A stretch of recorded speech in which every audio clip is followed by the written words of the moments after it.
परिचर्चाओं का आयोजन प्रवचन सार गोष्ठी विषय ग्रंथ का पर परिचर्चा का आयोजन किया जा रहा है, क्योंकि संपूर्ण शिविर ही प्रवचन सार पर आधारित है। सुबह विधान में और विद्वानों के प्रवचनों में भी प्रवचन सार के माध्यम से हमें तत्व चर्चा सुनने मिल रही है, इसलिए इस गोष्ठी का आधार भी प्रवचन सार को बनाया गया। चूंकि प्रवचन सार एक बहुत विस्तृत ग्रंथ है और समय सीमा सिर्फ 8 दिन की है, इसलिए प्रवचन सार के पहले अधिकार ज्ञान तत्व प्रज्ञापन अधिकार के आधार से हम इन 7 दिनों में यहाँ पर चर्चा करेंगे और विद्वानों के माध्यम से उसका क्रमिक विकास और क्या विषय वस्तु उस प्रथम अध्याय में आई है, प्रथम अधिकार में आई है, उसकी चर्चा हम करेंगे।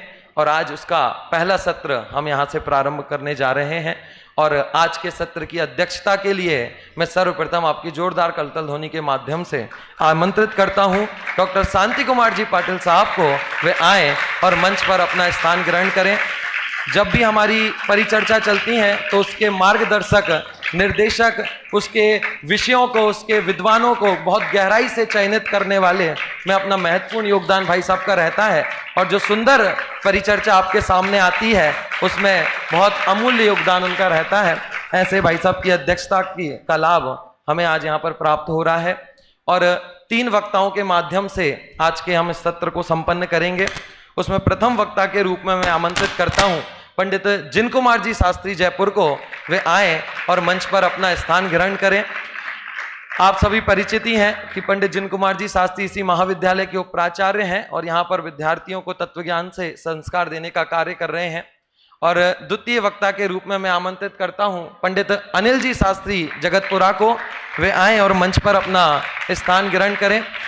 अनिल जी भी जो हमारे विद्यार्थी कॉलेज में जाते हैं और कॉलेज में जो जैन शास्त्रों का अध्ययन करते हैं, परीक्षा मूक न्याय दीपिका प्रमेय रत्नमाला आदि, उसका अध्ययन वे उन्हें कराते हैं और नियमित स्वाध्याय के माध्यम से तत्व प्रचार के कार्य में संलग्न हैं। उनके वक्तव्य का लाभ आज हमें प्राप्त होगा। और तृतीय वक्ता के रूप में मैं आमंत्रित करता हूं पंडित मनीष जी शास्त्री कहान जयपुर को, वे आए और मंच पर अपना स्थान ग्रहण करें।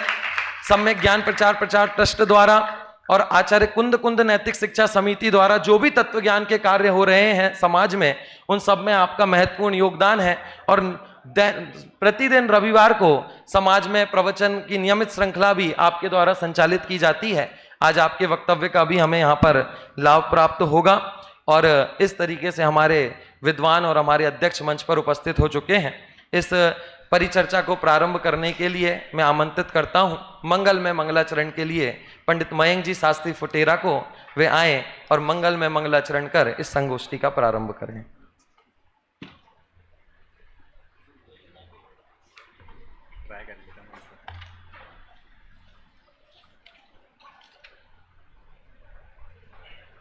हेलो, ओम नमः सिद्धेभ्य।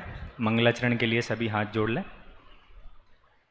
नमो अरहंताणं नमो सिद्धाणं नमो आयरीयाणं नमो अज्झायाणं नमो लोए सवसाहुणम्। प्रवचन सार ग्रंथ के माध्यम से यह गोष्ठी संपन्न होने जा रही है। पूरे शिविर में आपको इस पूरे ग्रंथ का सांगोपांग अध्ययन करने मिलेगा। तो इसी ग्रंथ का हम मंगलाचरण प्रारंभ करते हैं। स्क्रीन पर भी आपके आएगा, सभी एक साथ प्रारंभ करेंगे।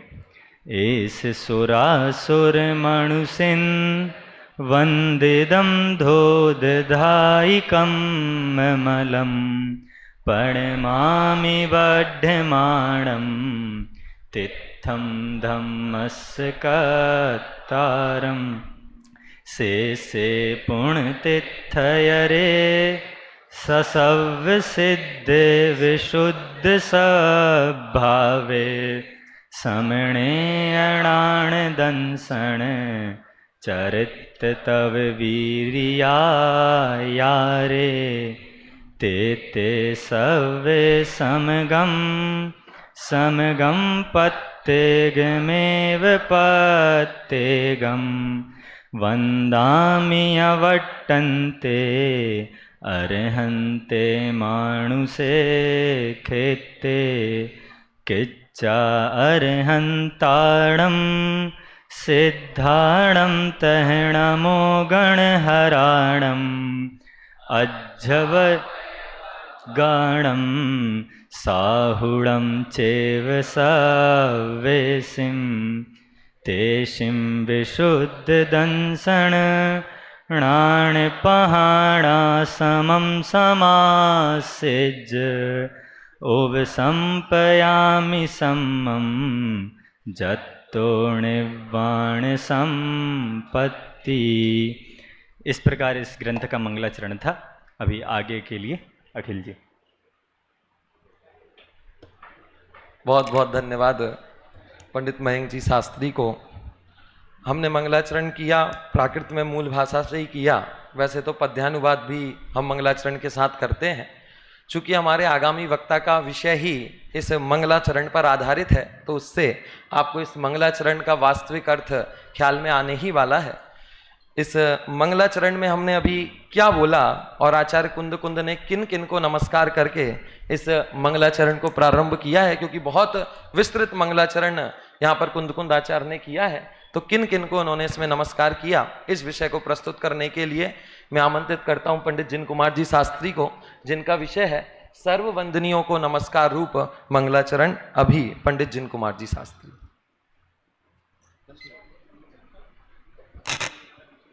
जय श्री ओम नमः सिद्धेभ्यः। ज्ञान समान न आन जगत में सुख को कारण, यह परमामृत जन्म जरा मृत्यु रोग निवारण।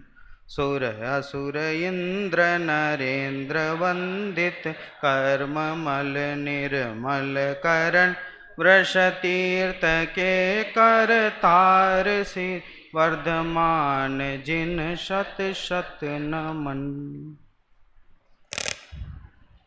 परिचर्चा के अध्यक्ष गुरु नाम गुरु आदरणीय डॉक्टर शांति कुमार जी पाटिल साहब, सीनियर वक्तागण पंडित मनीष जी, पंडित अनिल जी, उपस्थित विद्वद्गण पंडित राकेश जी आदि।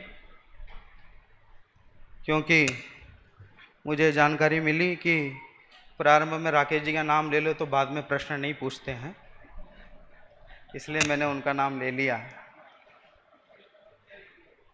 और जिनका नाम नहीं लिया उनसे मुझे प्रश्न पूछने की उम्मीद नहीं है, इसलिए वे उम्मीद पर खरे नहीं उतरे हैं। प्रवचन सार की ये 5 गाथाएं मंगलाचरण स्वरूप है। सोच रहा था कि प्रारंभ में गाथाओं का पाठ कराऊंगा और जिस तरह की मेरी आवाज़ है उसमें मैं कैसे पाठ कराऊं, पर वो आधा काम मयंक जी ने पूरा कर दिया। हालांकि ये नहीं कहूँगा कि बहुत अच्छी आवाज़ उनकी भी है, पर आधा काम तो कर दिया। अब एक बार इसके पद्यानुवाद जो 5 हैं उन्हें एक बार पढ़ लेते हैं, उसके बाद हम आगामी चर्चा यहाँ से करेंगे। सुर असुर इंद्र नरेंद्र वंदित, कर्म मल निर्मल करण। वृष तीर्थ के करतार सिरि, वर्धमान जिन शत शत नमन। अवशेष तीर्थंकर तथा सब सिद्ध गण को कर नमन।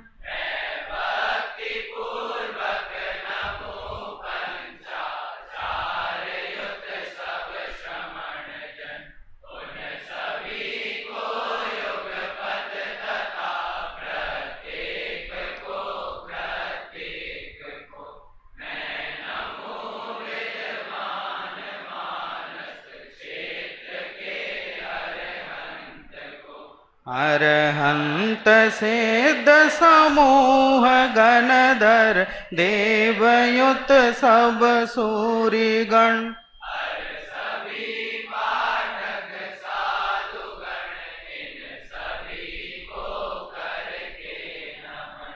परिशुद्ध दर्शन ज्ञान युत सम।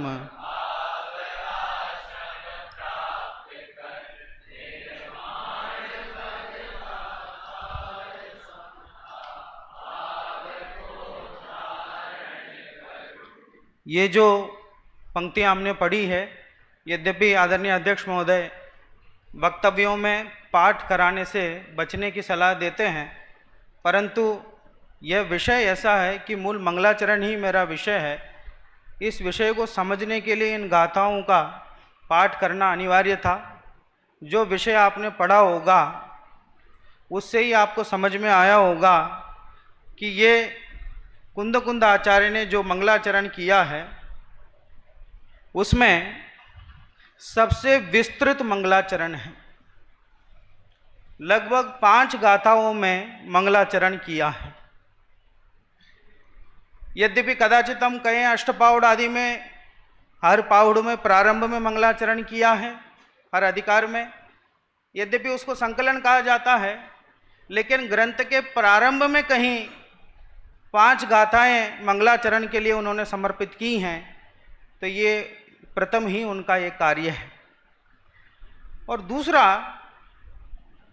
वैसे देखा जाए तो ये 4 गाथाएं ही मंगलाचरण स्वरूप है।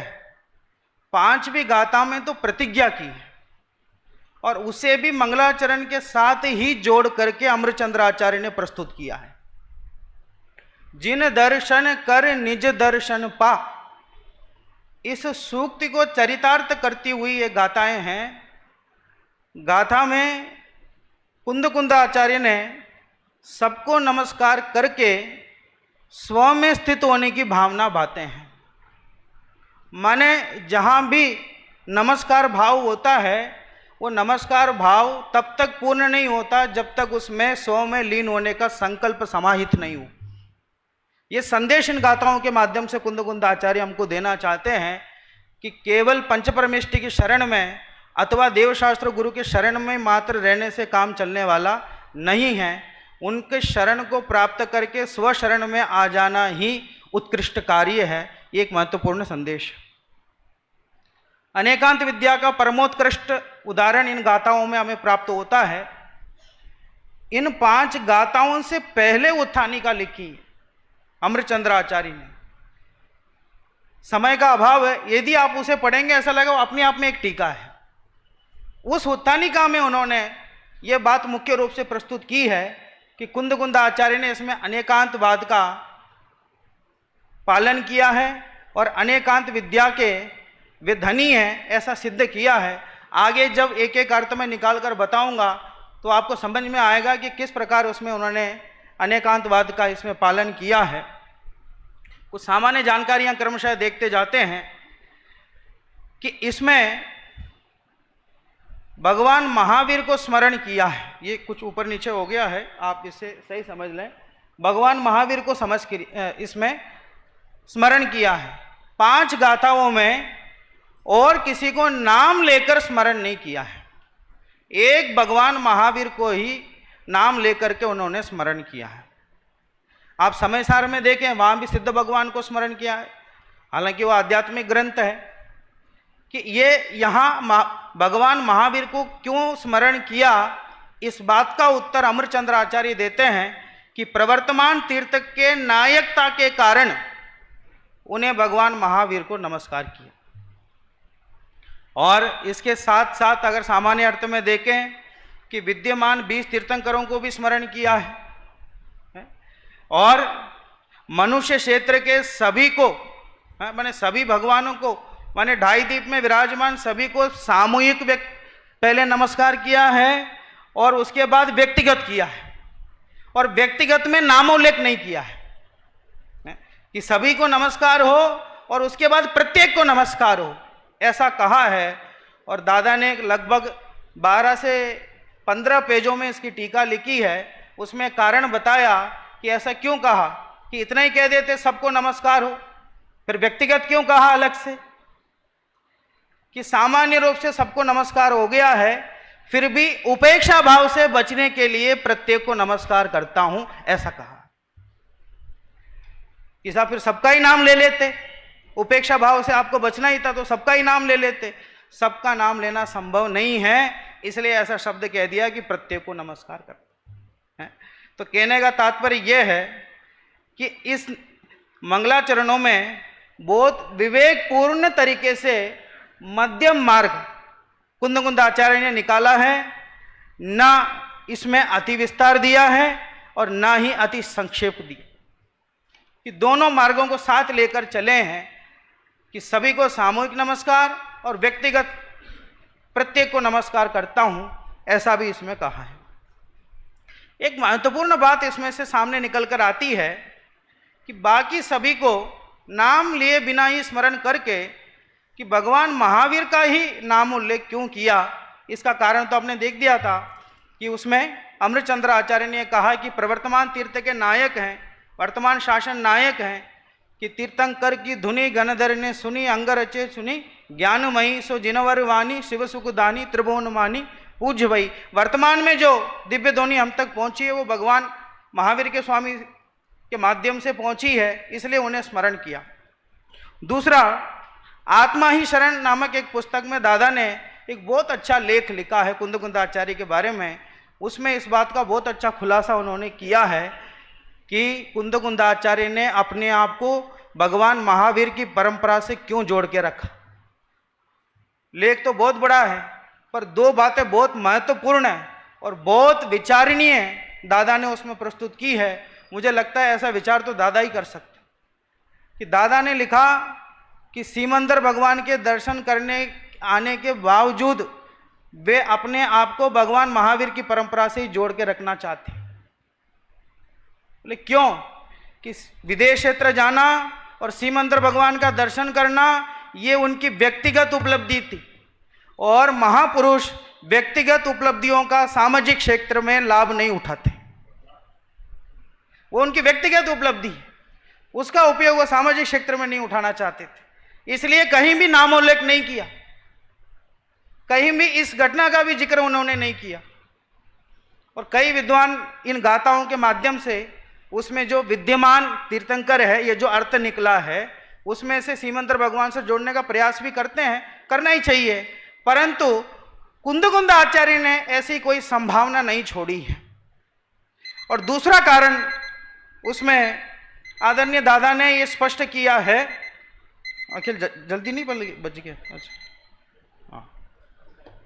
दूसरा कारण ये उसमें बताया है कि वे तो वहाँ विदेश क्षेत्र गए थे, सीमंदर भगवान के दर्शन कर दिव्य ध्वनि श्रवण करके आए थे, और वे जो बात लिख रहे हैं वो प्रमाणिक होती है, और जो यहाँ जो आचार्य हैं उनकी प्रमाणिकता पर प्रश्न चिन्ह खड़ा हो जाता। इसलिए उन्होंने अपने आप को भगवान महावीर की परंपरा से जोड़ के रखा और यहाँ उनका नाम का उल्लेख किया। बहुत इसमें विस्तार है, पर इस बात को थोड़ा सा हमको विस्तार से समझना चाहिए कि कुंदकुंद आचार्य कितने गंभीर व्यक्तित्व होंगे, और जिन शासन आगे चले इस बात के लिए उन्हें जो भी राग रहा होगा वो कितने विशुद्ध रूप से पवित्र भावना से उन्होंने इस बात का उल्लेख किया और अपने आप को भगवान महावीर की परंपरा से जोड़कर रखा। यद्यपि तीर्थंकर भगवंतों में कोई अंतर नहीं है, बात जब प्रामाणिकता की आती है, परिपाटी की आती है, तब परंपरा के अनुसार ही चला जाता है। ज्ञानियों की प्रवृत्ति भी इसी प्रकार होती। और दूसरी बात, गाथा में एक कहा दोध घाई कम्म मलम, कि 4 घातीय कर्मों का नाश किया। जब कुंदकुंद आचार्य लिख रहे थे तब तो मोक्ष पहुंच चुके थे, तब तक 8 कर्म का नाश हो चुका था, और आप ये कह रहे हो कि 4 घातीय कर्मों को नाश किया, तो कैसे संभव है? तो दादा ने बहुत अच्छा उसका स्पष्टीकरण दिया है कि जिस अवस्था में भगवान महावीर को वो स्मरण कर रहे हैं उस अवस्था में वे अरहंत अवस्था में थे, और जिस शासन नायक की भूमिका में उन्हें हम स्मरण कर रहे हैं उस समय वे अरहंत अवस्था में थे, और जिस दिव्य ध्वनि की बात हम कर रहे हैं वो अरहंत अवस्था में प्राप्त हुई, इसलिए उन्हें 4 घातीय कर्मों का नाश किया, ऐसा कह करके उन्हें स्मरण किया है। आगे आप देखें द्वैत अद्वैत नमस्कार, जो प्रारंभ में मैंने कहा कि एक द्वैत और अद्वैत, कि मैं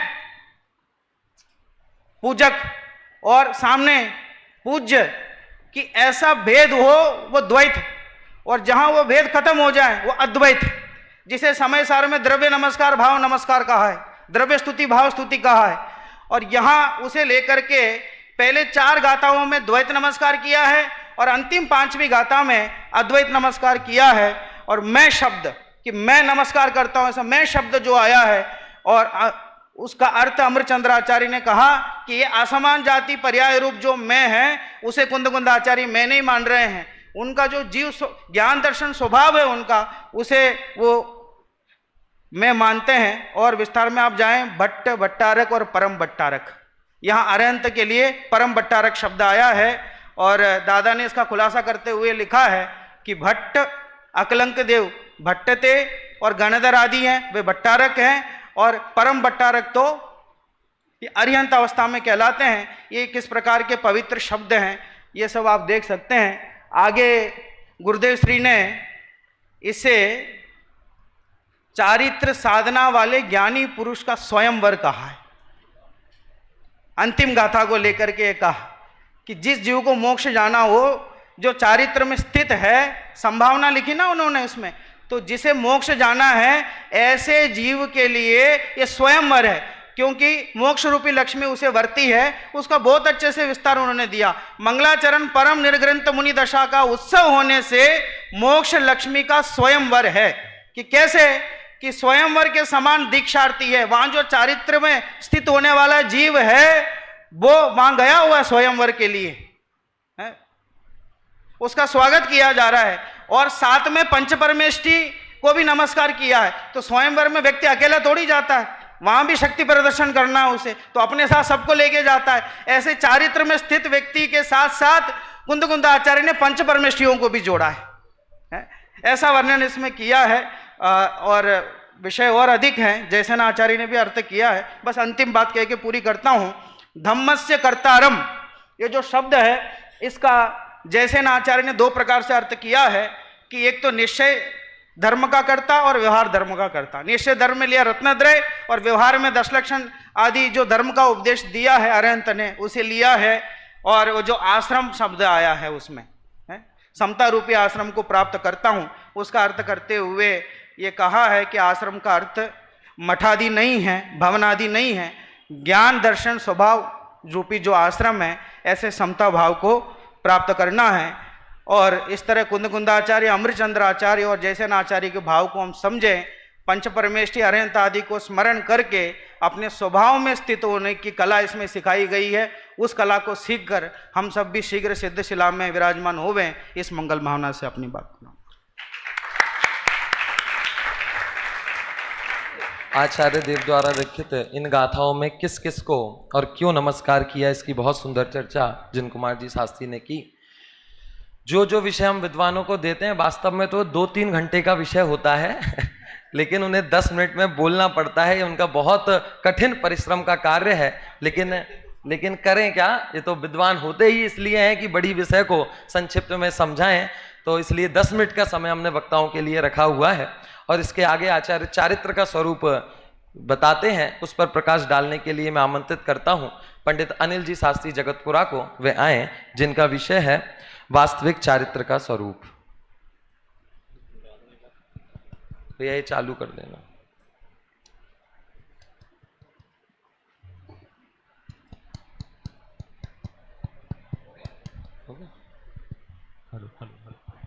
हेलो हेलो हेलो हेलो, ठीक है। इसको चालू कर दिया, इसको चालू इसमें लगाओ, ठीक। ओम नमः सिद्धेभ्यः। मंचासीन और निज पद आसीन उपस्थित सभी भव्यात्माओं को सादर जय जिनेन्द्र। आज की गोष्ठी में मेरा विषय है चारित्र का स्वरूप। और इस चारित्र के स्वरूप की मैं चर्चा प्रारंभ करूं उससे पहले एक प्रश्न आपसे पूछता हूं।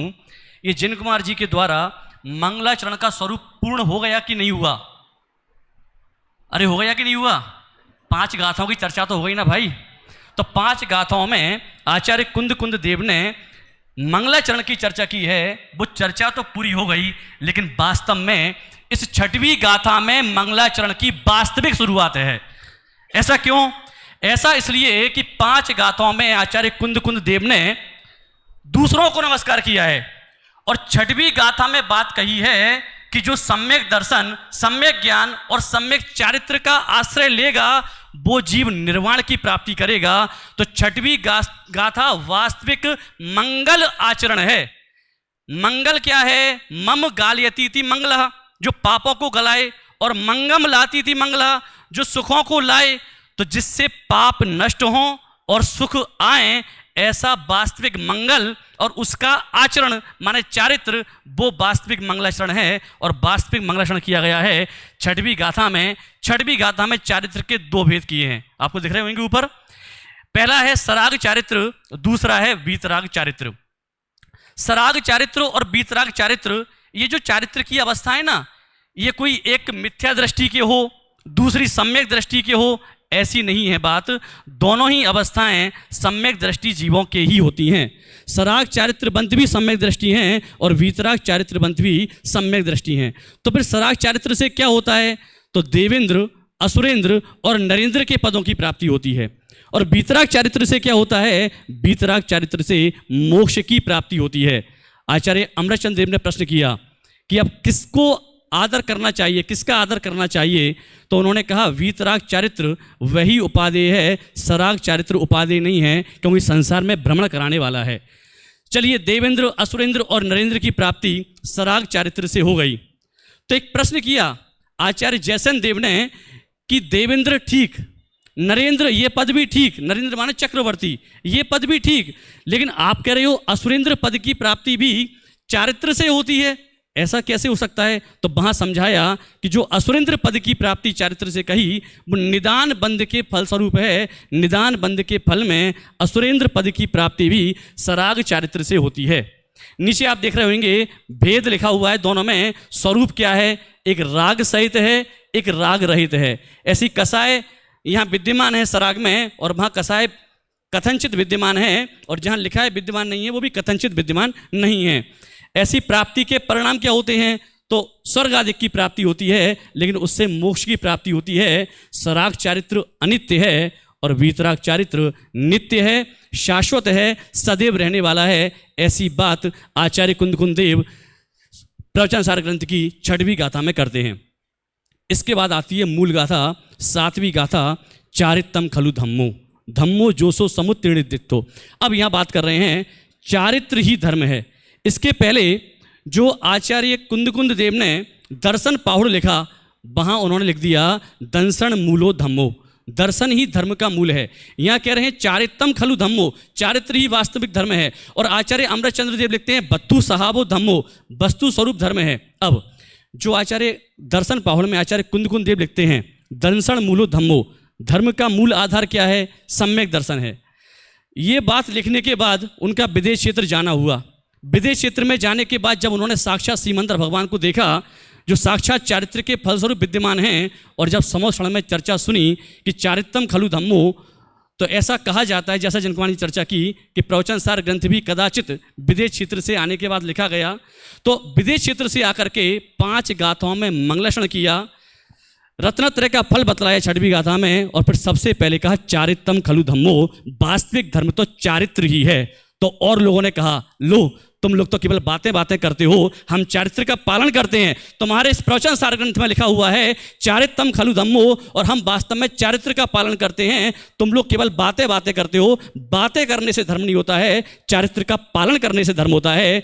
हमने उन्हें समझाया, हमने माने आचार्य अमृतचंद्र देव ने उन्हें समझाया कि भाई आचार्य कुंद देव जो चारित्रम खलु धम्मो कह रहे हैं, एक बार उसका स्वरूप तो समझो कि चारित्रम खलु धम्मो वो देहाश्रित क्रिया है, महाव्रत आश्रित क्रिया है, या आत्माश्रित क्रिया है। कहीं तुम देहाश्रित क्रिया को चारित्र तो नहीं समझ रहे हो। तो वास्तव में देहाश्रित क्रिया का नाम चारित्र नहीं है, महाव्रतों को धारण करने का नाम चारित्र नहीं है। उच्च से उच्च व्रतों को धारण किया जाए, उपवासों को धारण किया जाए, और उससे अपने आप को महान माना जाए, वो जिनागम में वर्णित चारित्र नहीं है। तो फिर चारित्र क्या है? तो आगे कहा चारित्रम खलु धम्मो, धम्मो जोसो समुत्थि, समता भाव चारित्र है। समता भाव के अलावा और कुछ चारित्र नहीं है। फिर प्रश्न किया समता भाव क्या है? तो उसी का अगले पंक्ति में उत्तर दिया, मोह और क्षोभ से रहित जो परिणति है, वो मोह और क्षोभ से रहित परिणति, वो ही वास्तव में साम्य भाव है, वो ही वास्तव में चारित्र है, वो ही वास्तव में धर्म है। ऐसी बात आचार्य देव 7वीं गाथा में कर रहे हैं। कल यहाँ हमारे सिद्ध चक्र मंडल विधान की चर्चा हो रही थी भाई साहब, कल या परसों कुछ आपने सिद्ध चक्र मंडल विधान की चर्चा, और काफ़ी चला भी आपका। सिद्ध चक्र मंडल विधान के में 64 मुनिराजों को अर्घ्य समर्पित किए, 64 रिद्धिधारी मुनिराजों को अर्घ्य समर्पित किए। इस साम्य भाव से जुड़ के मैं बात कर रहा हूँ। और उनको अर्घ्य समर्पित करने के बाद अलग अलग रिद्धियों की बात नहीं कर रहा हूँ मैं, कैसी कैसी विशिष्ट रिद्धियाँ कि उसके फल में क्या क्या होता है। और उसके बाद वे एक पद्य और लिखते हैं, 64 के बाद एक पद्य लिखा, बहुत महत्वपूर्ण पद्य है। एक सम भाव सम और नहीं रिद्धि है। किसकी बात कर ली? 64 रिद्धियों की बात कर ली। और अब क्या कह रहे हैं? एक सम भाव सम और नहीं रिद्धि है, सर्व ही रिद्धि जा के भय सिद्ध हैं, सूर्य सिद्धांत के पारगामी भय, मैं नमो जोड़कर मोक्षगामी भय। एक सम भाव सम और नहीं रिद्धि है, और जिसको साम्य भाव प्रकट हो गया, सर्व ही रिद्धि जाके भय सिद्ध हैं। एक जिसको साम्य भाव प्रकट हो गया, समझिए सारी रिद्धियां उसे प्रकट हो गई। ये बात आचार्य कुंद देव, आचार्य अमृतचंद्र देव किस गाथा में कर रहे हैं? 7वीं गाथा में कर रहे हैं। यहाँ गुरुदेव श्री भी इस 7वीं गाथा में, नेक्स्ट भैया नेक्स्ट स्लाइड, जब गुरुदेव श्री 7वीं गाथा की चर्चा करते हुए बात करते हैं कि लोग तो ऐसा कहते हैं उनका चारित्र बहुत उत्कृष्ट है, उस उत्कृष्ट चारित्र के कारण से उन हिंसक जो जानवर है ना, मुनिराज जंगल में रहते हैं, तो हिंसक जो जानवर हैं वे हिंसक जानवर मुनिराज का भक्षण नहीं कर सकते, उन्हें खाते नहीं हैं, उनके पास साम्य भाव पूर्वक आकर के बैठ जाते हैं। गुरुदेव श्री कह रहे हैं भाई इसका नाम चारित्र नहीं है कि उन मुनिराज के पास आकर के हिंसक जानवर बैठ जाते हैं। क्यों? बोले यदि ऐसा हो तो फिर मुनिराज उपसर्ग परिचय जयी कैसे होंगे? मुनिराज को तो मच्छर भी काट रहे हैं। अरे मुनिराज को सर्प काट ले तो सर्प काटने के बाद यदि मुनिराज का मरण हो जाए तो वो चारित्र से हीन थे, ऐसा कहने में आएगा, लेकिन वास्तव में ऐसा है नहीं। इसलिए जो चारित्र है वो चारित्र आत्मा की अवस्था है, उस चारित्र का प्रभाव पर पदार्थों में दिखाई देता नहीं है। पर पदार्थों में प्रभाव माने तो वो भी मिथ्या चारित्री समझना। आगे देखिएगा, गाथा क्रमांक 8, गाथा क्रमांक 8 में चर्चा कर रहे हैं कि द्रव्य जिस समय जिस भाव से परिणमित होता है उस समय वैसा ही होता है। जब यह आत्मा धर्मरूप परिणमित हो जाएगा तो धर्मी कहलाएगा। उसके लिए उदाहरण दिया, जैसे लोहे का गोला है, लोहे का गोला उष्णता से अग्नि से परिणमित हो रहा है, अग्नि उसमें जलाई गई है, तो जिस समय वो उष्ण है तो लोहा ही उष्ण कहने में आ रहा है। ऐसी ही आत्मा भी धर्म कहने में आता है। ये बात कही 8वीं गाथा में, और 9वीं गाथा में बतलाया जीव जैसे परिणाम करता है वैसा हो जाता है। यदि जीव शुभ भाव करता है तो शुभ है, जीव अशुभ भाव करता है तो अशुभ है, जीव शुद्ध भाव करता है तो शुद्ध है। उसके लिए उदाहरण दिया कि जिस प्रकार से स्फटिक मणि स्वभाव से कैसा होता है, स्फटिक मणि स्वभाव से निर्मल होता है, ऐसा जो स्वभाव से निर्मल स्फटिक मणि है वो स्फटिक मणि जवा कुसुम वो होता है लाल, और एक है तमाल पुष्प वो होता है काला। जवा कुसुम से स्पर्श करे तो लाल हो जाता है, तमाल पत्र से स्पर्श करे तो काला हो जाता है। वहाँ आचार्य देव समझाते हैं कि जवा कुसुम जो है ना वो पुण्य का प्रतीक है, तमाल पुष्प पाप का प्रतीक है। और इसमें ये बतलाया कि भाई जिस समय आत्मा क्या करता है, हिंसादिक रूप परिणमित होता है, उस समय अशुभ है। जिस समय आत्मा अहिंसादिक रूप परिणमित होता है उस समय शुभ है। जिस समय आत्मा स्वभाव रूप परिणमित होता है उस समय ही शुद्ध है। ये जो आचार्य देव उदाहरण दे रहे हैं ना स्फटिक मणि का, इस उदाहरण का भी बड़ा महत्वपूर्ण स्थान है। क्या स्थान है? देखो, बात की जवा पुष्प की और तमाल पुष्प की। तमाल पुष्प काला सो पाप का प्रतीक, जवा पुष्प लाल तो पुण्य का प्रतीक। देखो, लाल को दुनिया में किसका प्रतीक माना जाता है? खतरे का प्रतीक माना जाता है। पुण्य को लाल पुष्प से तुलना कर रहे हैं, कह रहे हैं भाई ये सारी की सारी दुनिया पाप को, पाप तत्व को, पाप तो जाने जग सब कोय, और पुण्य तत्व भी पाप है कहे अनुभवी लोए। ये सारी की सारी दुनिया पाप को छोड़ करके पुण्य में लग रही है। ऐसा कोई जीव, अरे अन्यों की बात छोड़ो, यहां जैन धर्म को पाकर के भी जीव पाप को छोड़ करके पुण्य में लगना चाह रहे हैं। आचार्य देव कह रहे हैं खतरे की घंटी है। लाल रंग से उसको समझाया, भैया वो खतरे की घंटी है, पुण्य में अगर उलझ गए सुलझने वाले नहीं हो। सुलझने का एक ही रास्ता है धर्म। उस धर्म का जो आश्रय लेगा वो निर्वाण की प्राप्ति करेगा। हम भी उस शुद्ध भाव को प्राप्त करें, धर्म को जीवन में अपनाएं और निर्वाण की प्राप्ति करें। इसी मंगल भावना के साथ ओम नमः सिद्धिभ्या। एक बार जोरदार तालियां बजा दें अनिल जी के लिए। घंटी बजने से पहले उठ के मैं आ गया और उन्होंने अपना विषय समाप्त किया और बहुत ही सुंदर तरीके से पीपीटी आदि के माध्यम से चारों ही गाथाओं का बहुत सुंदर स्वरूप यहाँ समझाया है। वैसे आप लोगों के संदर्भ में बहुत सारे प्रश्न भी हमारे पास आ रहे हैं, लेकिन चूंकि समय नहीं है तो हमने कहा कि व्यक्तिगत आप उनसे पूछ लें। आज हम प्रश्न नहीं ले रहे हैं, कल यदि हमारे पास समय हुआ तो हम लेंगे। और आज अब इस सत्र के अंतिम वक्ता के रूप में आमंत्रित करता हूँ पंडित मनीष जी शास्त्री कहान को। वे आए और अपना विषय प्रस्तुत करें। पंडित मनीष जी शास्त्री कहान, जिनका विषय है परिणाम और उसके फल का विवेचन।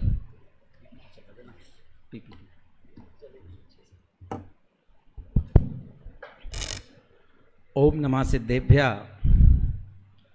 समादरणीय अध्यक्ष महोदय, वक्तागण, विद्वानगण और श्रोतागण, इस प्रवर्तमान गोष्ठी में जो मुझे विषय दिया गया है, विषय है परिणाम और उसके फल। और गाथा का जो क्रम दिया गया था वो 10वीं गाथा से 12वीं गाथा तक का विषय मुझे दिया गया था। जब इन गाथाओं का क्रम उस समय मैंने विवेचित किया, एक चीज़ मेरे ख्याल में आई। पहले वो बात मैं आपसे कह दूं, फिर मैं अपने विषय की तरफ आऊँगा। देखिए, परिणाम की चर्चा 9वीं गाथा से प्रारंभ हो गई थी कि शुद्ध परिणाम से परिणमित आत्मा शुद्ध है, अशुभ परिणाम से परिणमित आत्मा अशुभ है और शुभ से परिणमित आत्मा शुभ है। लेकिन जिस ट्रैक पर सराग और वीतराग चारित्र के ट्रैक पर आचार्य कुंद चल रहे थे, उस ट्रैक से बिल्कुल अलग बात 10वीं गाथा में प्रारंभ कर दी। ये अलग बात क्यों कह रहा हूं, उसका कारण भी मैं आपके सामने बताऊंगा। क्योंकि जब चारित्र की चर्चा करें और वहां परिणामों में शुभ, अशुभ और शुद्ध, इन 3 प्रकार के परिणाम और उन परिणामों से परिणमित संबंधित नाम की चर्चा कर दी, फिर जैसे ही 10वीं गाथा की बात आई तो 10वीं गाथा में परिणाम का स्वरूप नहीं बताया। 10वीं गाथा, मूल गाथा आपके सामने, अगली स्लाइड आपके सामने अगर आ रही होगी तो उसमें गाथा आपको दिख जाएगी।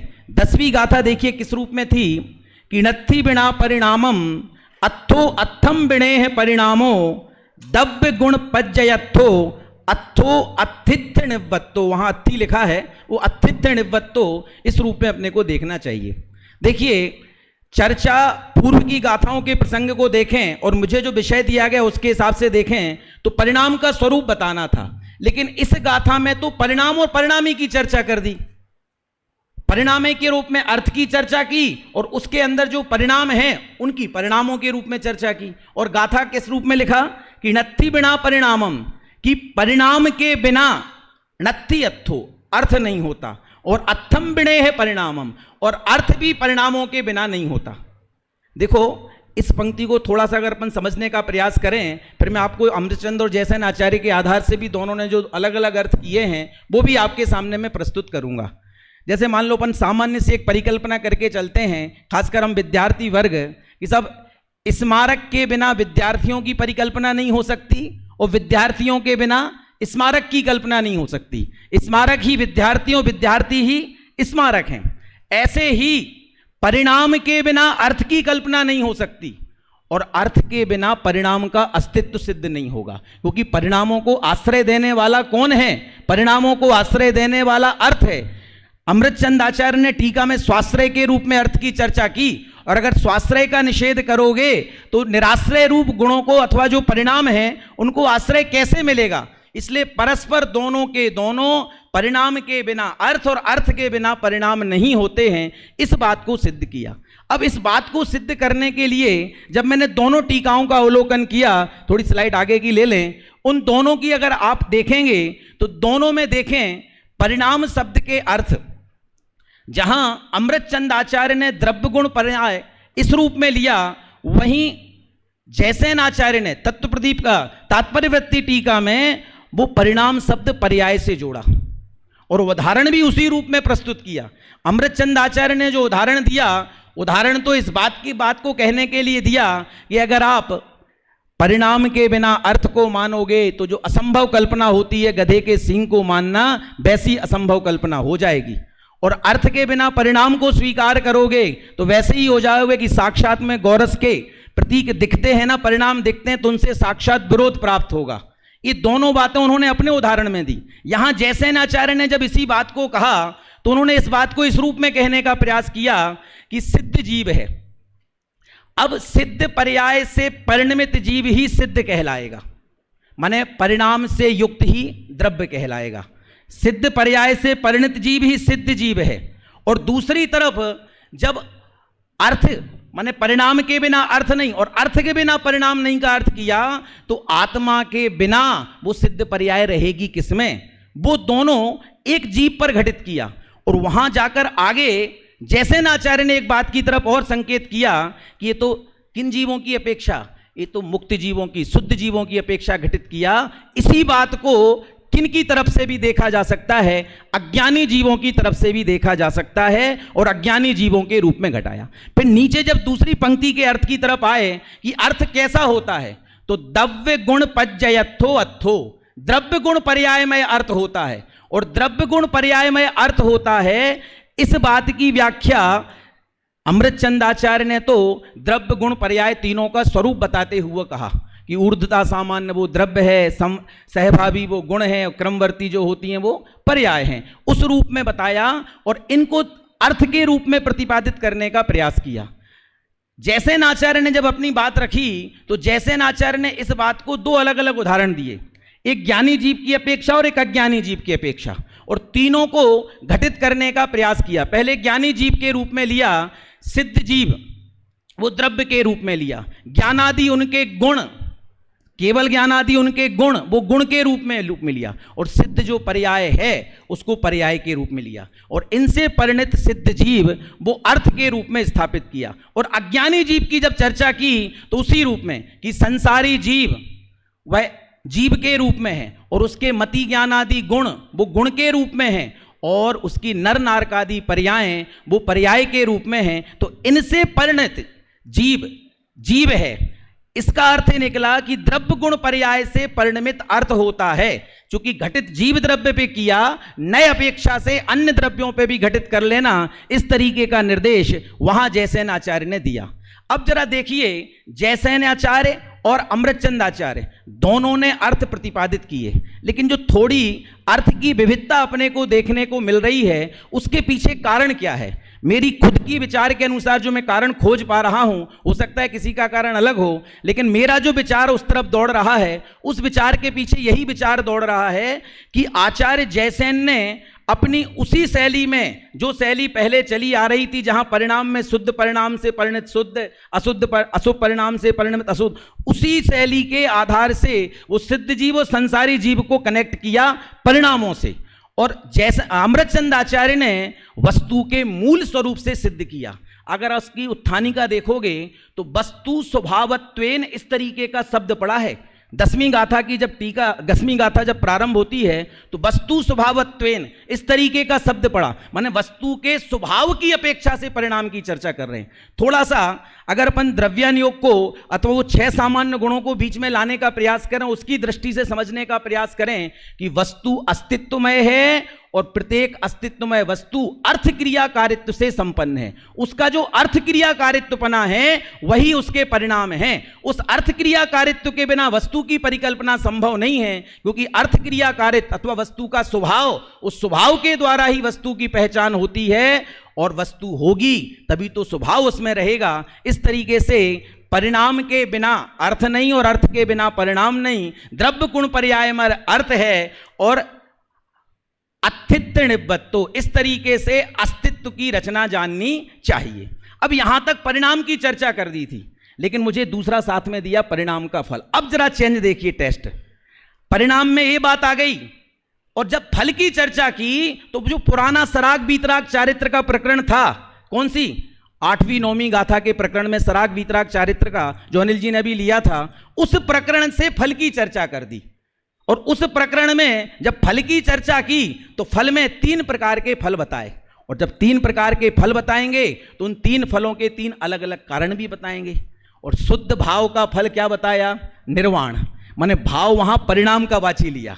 शुभ भाव का फल क्या बताया? स्वर्ग सुख। और अशुभ भाव का फल क्या बताया? बोले नरक गति, त्रियंच गति, कुमनुष्य। इस तरीके से फलों के रूप में चर्चा 11वीं 12वीं दोनों गाथाओं में की। अब इन दोनों गाथाओं में भी थोड़ा सा दोनों आचार्यों का जो दृष्टिकोण है वो भी अपने को देखना चाहिए। दोनों गाथाओं में क्या दृष्टिकोण अपने को देखने में आ रहा है, वो बात एक बार जरूर मैं बताना चाहता हूं कि वहां अमृतचंद आचार्य तो बिल्कुल एक स्थिर रहे। जो छवि अमृतचंद आचार्य की कि सब पुण्य पाप दोनों एक हैं, इस तरीके से दृढ़ता से जिस बात को रखा, उसी बात के आधार से जब 11वीं गाथा में शुद्ध और शुभ के फल की, शुद्ध परिणाम और शुभ परिणाम के फल की चर्चा की, तो उस परिणाम के फलों में किसकी चर्चा की?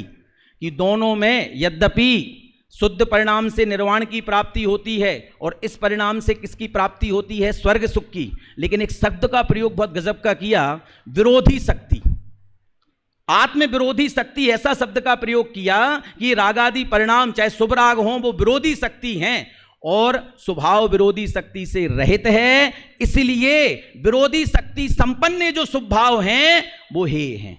माने परिणाम की चर्चा मूल गाथा में कुंदकुंदाचार्य ने तो फल बताया था, लेकिन अमृतचंदाचार्य ने जब उसकी टीका की तो फल के साथ साथ इसमें उपादेय शुद्ध परिणाम है और उसका फल है, और शुभ परिणाम का फल जो है वो उपादेय नहीं है, वो क्या है? हे है। इस रूप में प्रतिपादन किया। लेकिन जब जैसेन आचार्य ने इसी की विवेचना की तो जैसेन आचार्य ने मूल गाथा के हिसाब से चले और वहां तो निर्वाण के फल की प्राप्ति में शुद्ध भाव को ही कहा, लेकिन शुभ भाव का फल स्वर्ग होता है और परंपरा से कि स्वर्ग सुख के बाद पुनः साधना करके व्यक्ति मोक्ष की प्राप्ति कर सकता है, तो परंपरा से मोक्ष के कारण के रूप में उस शुभ भाव के फल को स्थापित करने का प्रयास इन्होंने किया, जैसेन आचार्य ने अपनी टीका में किया। माने दोनों थोड़ा थोड़ा सा, माने अगर अपन यहां देखें तो अमृतचंद आचार्य ने पूर्णतः अशुभ शुभ भाव को पूर्णतः क्या कहा? हे ही कह दिया। और जैसेन आचार्य ने हे संबंधी चर्चा नहीं की, बस इतनी चर्चा की कि इसका फल ये है और परंपरा से निर्वाण का कारण बनेगा। और जब 12वीं गाथा है इसमें तो सब एक मत रहे, और एक मत क्या रहे?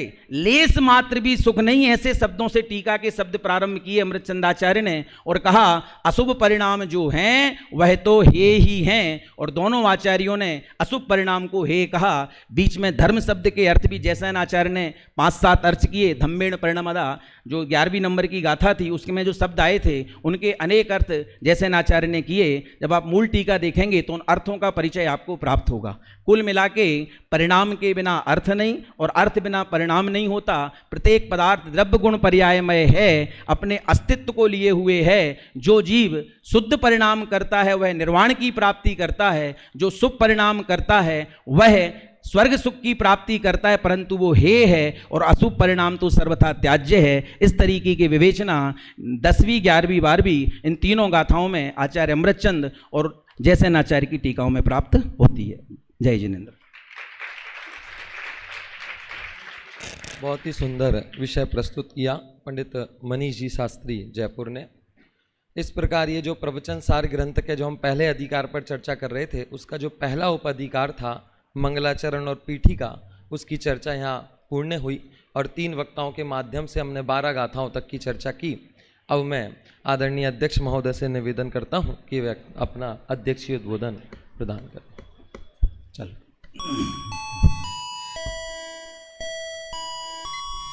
मैं अपनी चर्चा प्रारंभ करूं उससे पहले राकेश जी कोई प्रश्न पूछना चाहते हैं, उनको अनुमति देते हैं, अन्यथा उन्हें शाम को खाना हजम नहीं होगा, रात को नींद नहीं आएगी।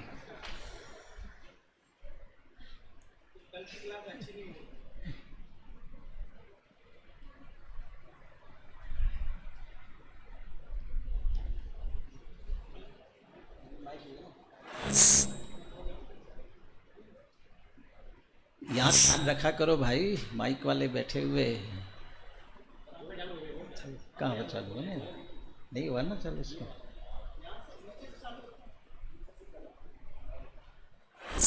दूसरा हेलो, मैं ये कह रहा हूँ, आप मेरे को प्रश्न की अनुमति दे रहे हो या मेरा मजाक उड़ा रहे हो? क्या होता है, इतनी गंभीर चर्चा हुई तो थोड़ा सा हल्का होना जरूरी है, और आपके स्वभाव के अनुकूल है। नहीं, यदि नहीं बोलते तो मज़ा नहीं आता। मैं ये कह रहा हूँ कि जब इन्होंने छठी गाथा लिखी ना, उसमें उन्होंने कहा संपज्जति निवाणम देवासुर मनुयराय विहेवे ही। इसमें प्रश्न ये बन रहा है कि सराग चारित्र का वर्णन कर रहे हैं, माने छठे गुणस्थान का वर्णन कर रहे हैं, और उसमें असुर में क्यों भेज रहे हैं? जबकि हमने तो सम्यक दृष्टि को ही सुना है, भाई प्रथम नरक बिन सटभु ज्योतिषवान भवन सड़नारी।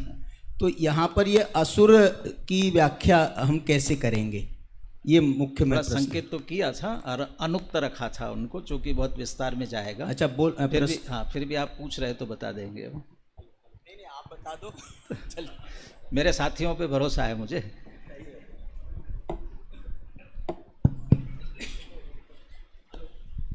हेलो हेलो, हाँ जी, मैंने उत्तर देते हुए कहा था उसी समय कि आचार्य जयसेन देव लिखते हैं कि निदान आदि के फल में असुरेंद्र पर्यायों की प्राप्ति होती है, तो निदान के फल में वहाँ भी जा सकते हैं। उस प्रकार से उसका उत्तर नहीं तो सम्यक तो च्युत होने पर जाएगा कि सम्यक सम्यक के साथ जाएगा? सम्यक च्युत होने के बाद ही जाएगा। सम्यक के साथ तो भावना निदान तो पांचवें गुणस्थान में भी होता है। मतलब निदान जो है वो तो पंचम गुणस्थान में भी माना गया है ना, बराबर ना? हाँ, इसलिए जो है फिर सम्यक तो छोड़ने की क्या जरूरत है? तो जब मरण के पहले सम्यक तो छूट जाएगा। जो प्रथम नरक में भी जाएगा तो उसकी भी सम्यक तो छूट रहा है, छायक ना हो तो मरण के पहले सम्यक तो छूट के जाएगा। छायक नहीं होता है तो सम्यक तो छूट जाता गारंटी से, उपसम सम्यक में। औपसमिक तो अंतर्मूर्त का है। हाँ, छायक समिक की अलग अलग है, विधा है, तो बराबर है, लेकिन छायक तो नहीं छूटेगा, उस एंगल से मैंने कहा। लेकिन वहाँ वो उत्तर ये दिया आचार्य देव ने कि निदान पूर्वक अगर बंद किया हो, रही बात सम्यक की, वो छूट जाएगा। नहीं कोई और उत्तर हो तो आप बताइए भाई साहब, नहीं छूटेगा क्या? मतलब क्या सार क्या निकालें फाइनली हम? नहीं, मैं तो ये कह रहा हूँ इसमें निदान की बात उन्होंने जरूर करी होगी, जैसे आचार्य ने आपने कहा की है भाई साहब। लेकिन सम्यक तो छूटे बिना तो वो जीव जो है मतलब बंध भी क्यों करेगा?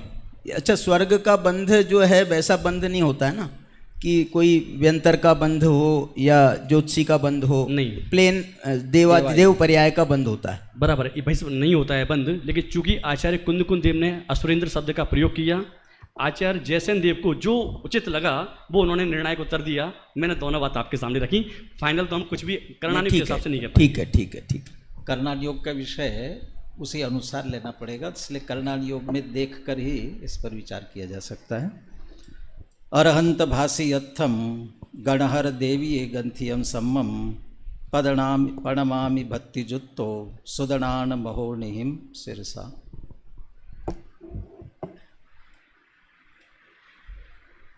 प्रवचन का सार प्राप्त किए बिना समय का सार प्राप्त नहीं हो सकता, और समय का सार समझे बिना प्रवचन का सार हृदयंगम नहीं होता।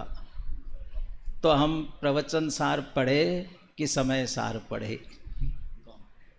प्रवचन के सार को मैं ये कहना चाहता हूँ, और जो कुंद आचार्य ने भी जो रचना की है, इसमें प्रवचन सार में थोड़ी द्रव्य गुण पर्याय की, वस्तु व्यवस्था की विस्तृत चर्चा है, जो हम थोड़ा आगम की मुख्यता से कह सकते हैं, और समय सार में अध्यात्म की मुख्यता से वर्णन किया है।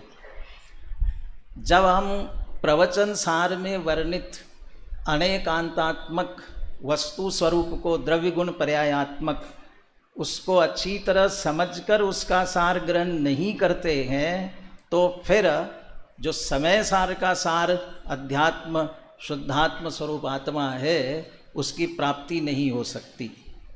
और शुद्धात्मा के लक्ष्य के बिना जो जिनवानी पड़ता है, उसे जो आगम का सार है, आगम का मूल उद्देश्य है, वो उसके पकड़ में नहीं आता है।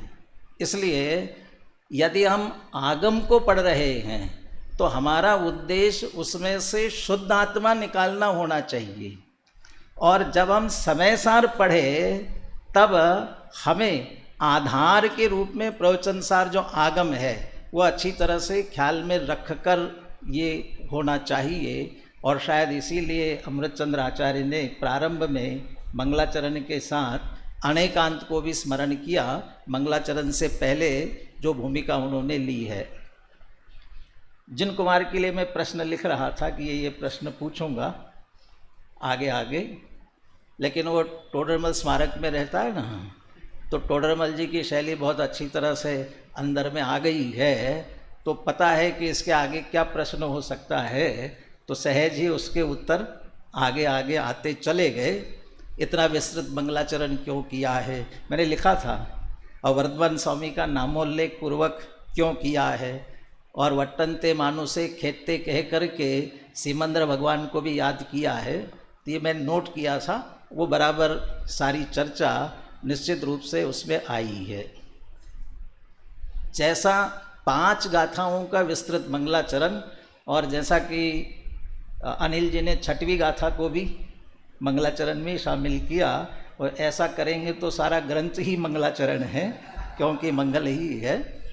लेकिन ऐसा विस्तृत मंगलाचरण और कहीं हमें मिलता है देखने को? कहाँ मिलता है? और आचार्य कल्प पंडित टोडरमल जी का जो मंगलाचरण है, तो वहाँ तो कितना सा है, 2 दोहे तो लिखे हुए हैं। मंगलमय मंगलकरण वीतराग विज्ञान नमोताही जाते वह अनंत आदि मान, और एक आगे का लिखा उतना ही तो है। हाजी पहला, हाँ विद्यार्थी कह रहे कि पूरा पहला अधिकार उनका मंगलाचरण है। और मुझे लगता है टोडरमल जी ने ये यहाँ कुंद आचार्य से शैली ली होगी कि वहाँ ऐसा क्रमशः सभी को वर्तमान 24 तीर्थंकर, विदेह क्षेत्र में विद्यमान 20 तीर्थंकर, फिर उसके बाद अकृत्रिम चैत्यालय, मैंने सब जितने पूज्य है उन सब का उन्होंने बराबर स्मरण किया है। कुंद आचार्य इतना विस्तृत मंगलाचरण क्यों लिख रहे हैं? और ग्रंथों में नहीं लिखते हैं, यहाँ क्यों लिखते हैं? मुझे जो लगता है, चूँकि इसमें जो उन्हें द्रव्य गुण पर्यायात्मक वस्तु का सूक्ष्म विवेचन करना है, और वो सूक्ष्म विवेचन मैं अपनी बुद्धि से नहीं कर रहा हूँ, मेरे साक्षी के रूप में ये सब मेरे साथ में हैं, इसलिए उन सबको स्मरण किया। ये कहा था भगवान महावीर का नाम लिया, बाकी सबका नाम नहीं लिया, तो वो भाई सबका लेना भी संभव नहीं होता है।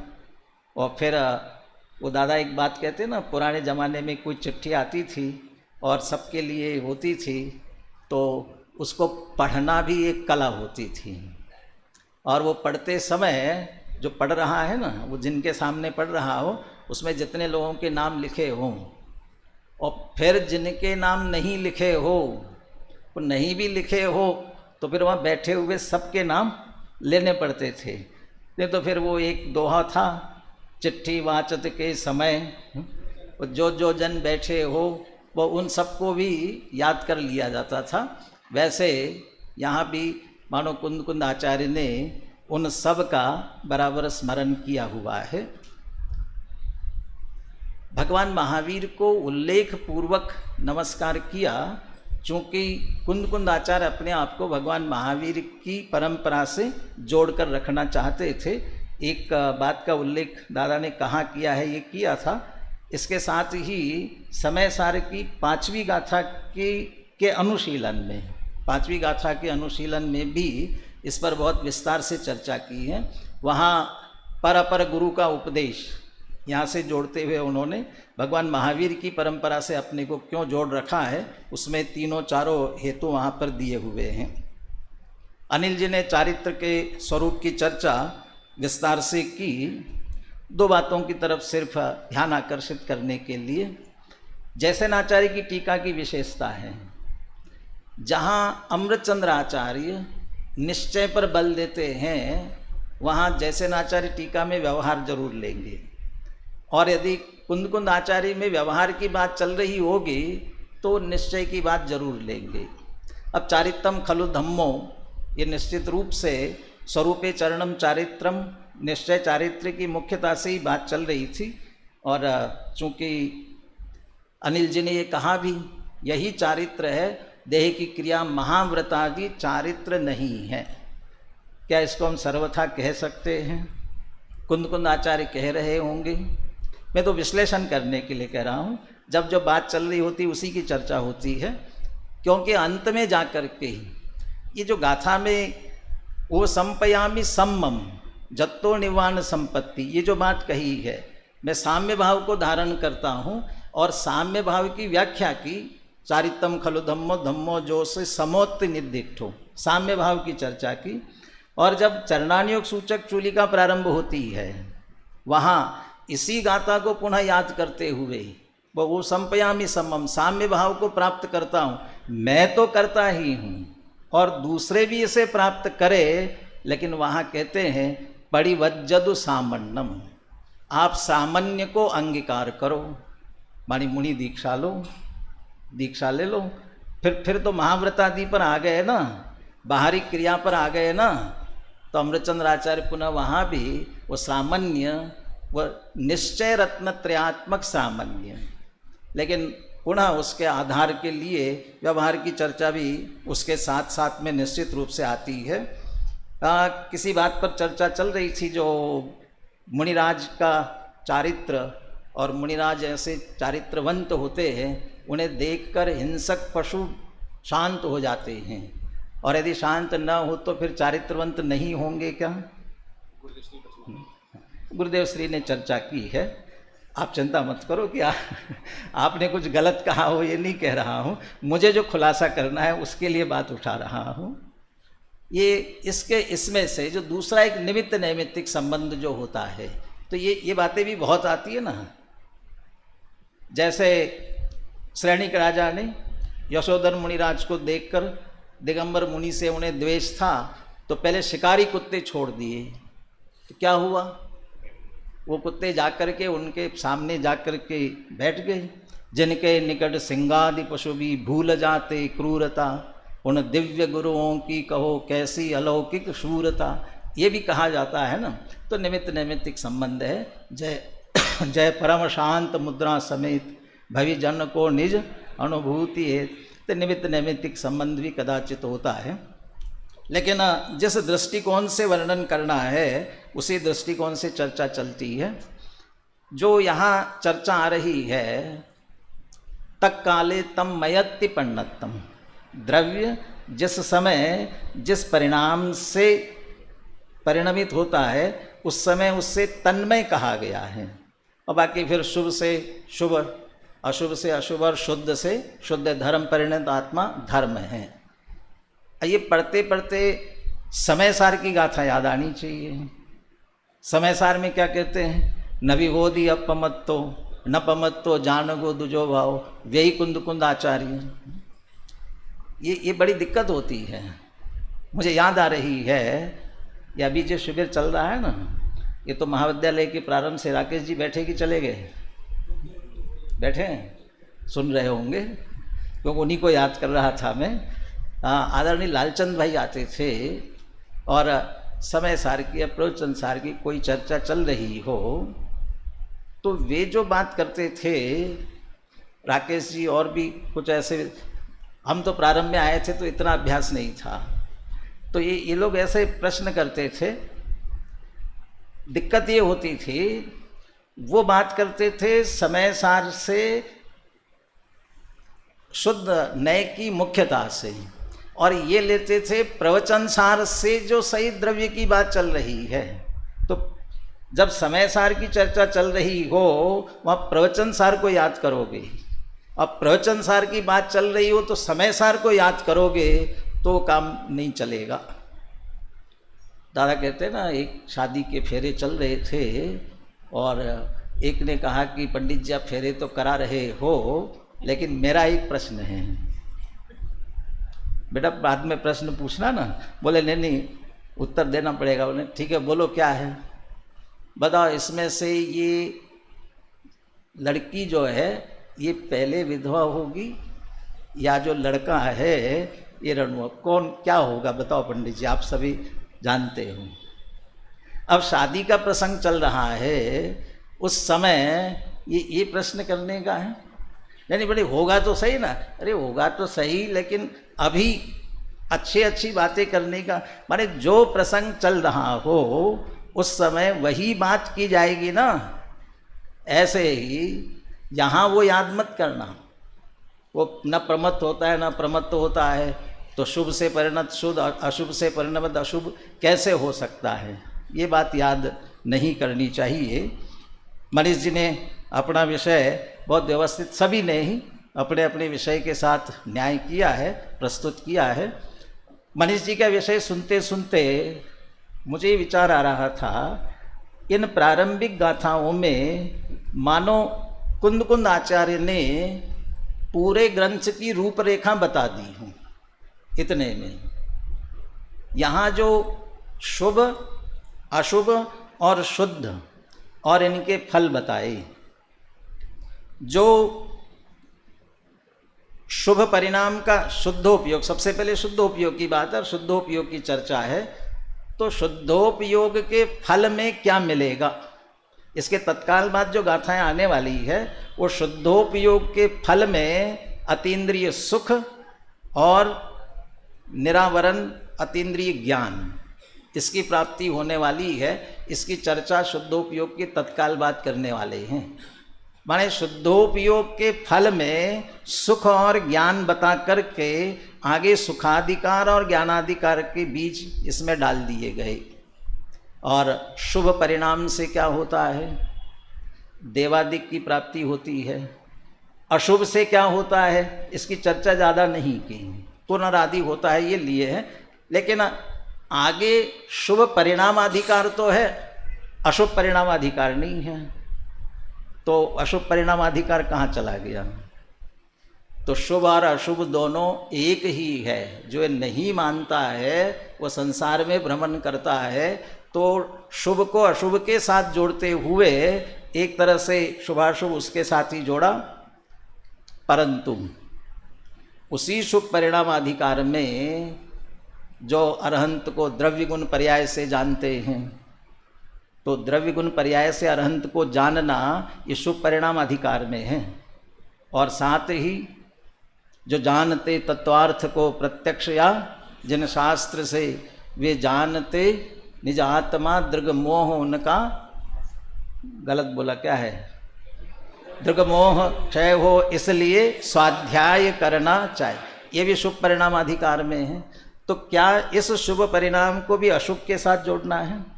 वहाँ तो वो जो देवादि इंद्रिय सुख की प्राप्ति हो रही है और देवादि इंद्रिय सुख की प्राप्ति होने के बाद भी दुख ही होता है, और अशुभ से नार की तिर्यंश होता है, वहाँ भी दुख उठाता है, दोनों का फल दुख ही है, तो दोनों समान हैं। तो क्या इसे भी उसी में डालना चाहिए? जो शुभ परिणाम, इसे जैसे आचार्य ने थोड़ा शुरू में लिया है, जो शुभ परिणाम शुद्धात्माभिमुख होता है और उसका निमित्त बन करके मोह क्षय के लिए कारण बनता है, वो सर्वथा हेय नहीं है। प्रारंभ में जो शुभोपयोग हेय कहा ना, वो सर्वथा हेय नहीं है। इसका आधार बना करके शुद्धोपयोग की तरफ हमें जाना चाहिए। तो सुखाधिकार ज्ञानाधिकार इसकी चर्चा हुई। फिर ये ज्ञान तत्व प्रज्ञापन, ज्ञेय तत्व प्रज्ञापन भी यहीं आ गया। कहाँ आ गया? वो जो दव्य गुणत्व पज्जयते हिम जो आया था ना, द्रव्य गुण पर्यायात्मक अर्थ है, अत्थो खलो अत्थित निवत्तो, वह अर्थ द्रव्य गुण पर्यायात्मक है, ऐसा कह करके एक तरह से ज्ञेय तत्व प्रज्ञापन ले लिया। चरणानुयोग सूचक चूलिका कहाँ चली गई? वो संपयामि सम्मम जत्तो निर्वाण संपत्ति, एक तरह से मैं साम्य को धारण करता हूँ, ऐसा कह करके चरणानुयोग सूचक चूलिका का स्मरण यहाँ भूमिका के रूप में किया और इसी को आगे निश्चित रूप से विस्तार दिया हुआ है। समय सार पढ़ने से पहले प्रवचन सार पढ़ना बहुत जरूरी है। बिना प्रवचन सार ही पढ़ने से तात्पर्य नहीं है, अनेकांतात्मक वस्तु का स्वरूप समझकर, श्रीमद् रायचंद जी भी कहते हैं, इसका प्रयोजन क्या है? सम्यक एकांत ऐसे निज पद की प्राप्ति करना, और सम्यक एकांत ऐसे निज पद की प्राप्ति के लिए अनेकांतात्मक वस्तु का स्वरूप समझना जरूरी है। इसलिए प्रवचन सार का हम गहराई से अध्ययन करें। जैसा इन छात्रों से कह रहा हूँ, जैसे आपको विषय दिया, बराबर उस विषय को लेकर के बारीकी से उनमें से मर्म निकाल कर हमें बता रहे हैं, तो हम सुने समझे और इसी तरह से अध्ययन की प्रेरणा हम अपने में ले। हम सभी प्रवचन के सार के माध्यम से समय सार को प्राप्त कर अतीन्द्रिय आनंद प्राप्त करें, इसी मंगल भावना के साथ। बहुत ही मार्मिक एवं तात्विक अध्यक्षीय उद्बोधन डॉक्टर शांति कुमार जी पाटिल साहब के माध्यम से हमें प्राप्त हुआ। इस प्रकार ही हमारी परिचर्चा का सत्र समाप्त हुआ और इसमें अध्यक्ष की भूमिका अदा करने वाले हैं डॉक्टर शांति कुमार जी पाटिल साहब का मैं जोरदार करताल ध्वनि के माध्यम से आभार व्यक्त करता हूँ। और हमारे तीनों ही वक्ता पंडित जिन कुमार जी शास्त्री, पंडित अनिल जी शास्त्री और पंडित मनीष जी शास्त्री, तीनों ही वक्ताओं का भी जोरदार करताल ध्वनि के माध्यम से हम स्वागत करते हैं। और जिन्होंने मंगल में मंगलाचरण किया ऐसे पंडित मयंक जी शास्त्री का भी हम आभार व्यक्त करते हैं। और आप सभी जिन्होंने तालियां बजाई और जिन्होंने नहीं बजाई उन सभी का भी अपने लिए एक बार आभार व्यक्त करते हैं।